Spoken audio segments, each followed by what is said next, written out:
Mm. I literally just cannot start my day without my coffee. Well, good morning, friends. Mark Holmes here with my buddy Cowboy Joe Boo, and as always, thank you guys for watching, commenting, and subscribing to the Joe Boo Sports Report. Without you guys, this doesn't work. Man, I just love being in the valley. It's just something about waking up in the morning and the air just feels so cool and crisp. I mean, it's going to be like 92, 91, 92 degrees today. But still, at night, you get this crisp, clean feeling that every morning you just love to feel. But I know you guys didn't tune in this morning to get a weather report from the valley. But make sure you remember that tomorrow is Mother's Day and take care of Mama, because Mama took care of you guys. So don't forget. Now, I know you didn't tune in for this, but welcome to the Don't Sleep on the Dallas Cowboys report. And of course, you cannot sleep on the Dallas Cowboys because news always happens late at night, middle of the night, first thing in the morning. So you want to be a well-informed fan. And it's fitting that we're talking about don't sleep on, guys. Because unfortunately, you've got a lot of guys that are working out for the Cowboys, and not everybody's going to make the team. Goes down to a 53-man roster and a practice squad, and then you have some players you try and stash on injured reserve. But you're going to have guys that are going to be great players in the NFL that will get cut. I mean, we had Danny Amendola here, believe it or not, and look what he's done. Got himself a ring or two with New England. But it's a numbers game, and you can't keep everybody. You know, you always look at the first-round draft picks and everything else, the second round, and those guys are the ones that get all the attention. But it's the unrestricted free agents, the guys that weren't drafted, that sometimes become the Hall of Famers and have been pivotal with the Dallas Cowboys. I mean, when you think that Kurt Warner was not drafted in the NFL, Hall of Famer.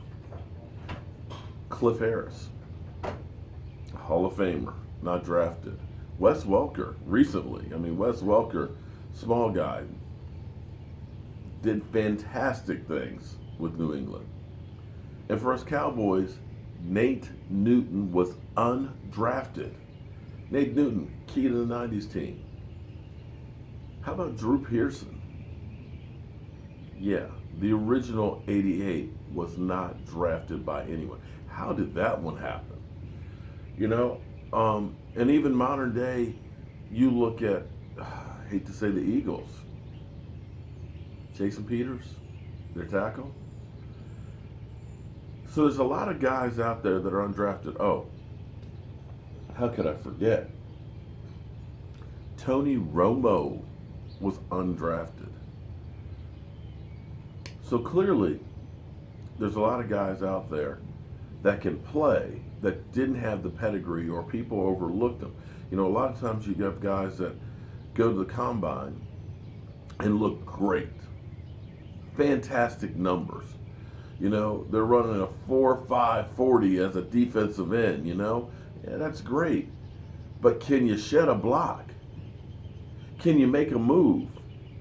Do you have the desire? And sometimes guys look like a Tom Brady. And go back and look at Tom Brady's combine workout. You would have thought he was a ball boy out there. He looked as far away from being an NFL quarterback as I do. Yet, he's definitely going to be a Hall of Famer with those 5 rings. And let's hope we don't get 6. So, with that being said, our Dallas Cowboys still have some holes. They did a great job in filling in with free agency, great job with the draft, and so on. But I'm still worried about our back end. We had a chance to get an Earl Thomas, and I know I'm going to get killed for mentioning Earl Thomas. It's like I am in a Earl Thomas no-talk zone that everybody, and you know who you are, will go ahead and say something to me. Seattle is asking a lot for Earl Thomas, mainly because there's not a lot of free safeties out there. And the ones that are out there are guys that teams aren't going to look at because of the anthem protest. Let's just be honest with this. Eric Reed and Vaccaro both are really good safeties, yet nobody is talking to them, and they both have one thing in common. They were part of the national anthem protest. right, wrong, or indifferent, the Cowboys aren't going to sign either of those guys. And the Seattle Seahawks know that teams that will be desperate for a safety, they're going to try and get as much as they can for Earl Thomas. I'm happy that the Cowboys aren't overpaying for players, which is something they would have done in the past. This is the new look Dallas Cowboys. They're realizing that it's not about just getting one guy. It's about having enough money to get a lot of good guys. And they're sticking to that philosophy, which is kind of New England-esque. So we look at safety. We know we have Xavier Woods, second-year player, a guy I like him a lot. A little bit short, but is a guy who's always around the football. He's a guy I like because he'll deliver a blow. Because at safety is different than cornerback. Safety is a role that you've got to have your head on a swivel. You've got to be able to read. You got to know who to help out. You've got to be able to not only cover, but also help and run stop it. So you might be in the box to go ahead and take on that running back, get that tackle, that game-saving hit. But you've also got to be able to get downfield and keep a guy from getting in the end zone as well. So it's a different position. I love Xavier Woods, but he's still only a second-year player. You got Kevon Frazier. Hats off to him. You're now a daddy. Congratulations. Another player I really feel great about, but again, is young. There's Jeff Heath.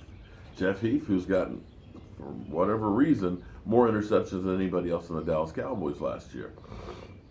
Who I feel can play good in spots, but I don't think he's an every down safety. That's just my personal opinion. But that's it. Other than Byron Jones, who needs to stay at cornerback. Because when I look at Byron Jones, to me, doesn't have the mentality of a safety. A safety, to me, is a guy who's going to throw that body in. A guy that's a little bit crazy. The crazy eyes? The guy that you look at and you fear. Okay? Ronnie Lott had him cut off his finger at halftime so he could play. That's a safety. That's a safety. A guy who is crazy. A guy who will take your head off. I know that's not politically correct in today's NFL, but you understand what I'm saying.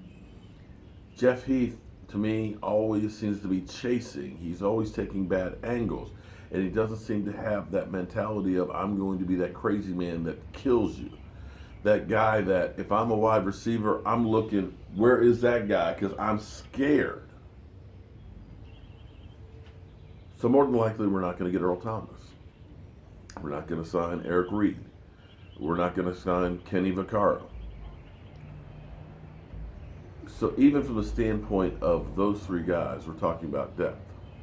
So as we go through and we start talking about undrafted guys that are Hall of Famers that were undrafted, the question you have is, do we have one of those guys? Right now, Lyle Collins, undrafted. Should have been a first-round draft pick, but he's a key cog to our system. So we brought in 3 safeties. Actually, some people think we did pretty good with our haul. There's Cameron Kelly, who had 9 interceptions over 3 years, 15 pass defenses. Played really well, but I think a lot of teams stayed away from him because he ran a 4.66 40. They kind of looked at him and said, he's a little bit slow. Now, here's the thing about safety. It's not always about speed. It's about instinct and being in the right place, because you are in the back end. You are the last line of defense. So it's a matter of getting to the right position. So speed is important, don't get me wrong, but not as important as, say, a cornerback. You definitely don't want a cornerback that's running 4.6, because he is literally covering a guy one-on-one who's running a 4.5, 4.4, and so on. So that may have been one of the reasons why his draft stock dropped. It's going to be interesting to see how he does with our team. Then you have Trey Robinson, who's 6'2", a little skinny, 190, but runs a 4.5 3.40. 17 pass defenses. Guy's quick. Definitely worth a shot. Definitely one of these guys is going to end up making the team, if nothing more for depth, unless you get an Earl Thomas. And then there's Kyle, God, I'm going to butcher up his name. Kyle Quinton. Okay, Kyle. We'll just call him Kyle, from Northwestern. But his senior year, he had 5 interceptions and 8 pass defenses. So these guys look like they have some potential. They didn't get drafted, but they have a good opportunity to make this team and definitely make some depth. And it's going to be these guys that you least expect that become a Nate Newton, that become a Cliff Harris, that become a Kurt Warner, that become instrumental to your team. So hopefully we'll find a player or two and these undrafted free agents, and we'll start taking a look at some more of these other guys that we've brought in. Unfortunately, we have to get down to 53 guys, and there's going to be some good guys that end up leading your team.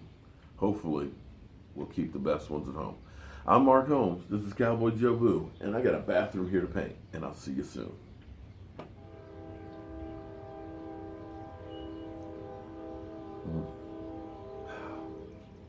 Just love being here in the Valley.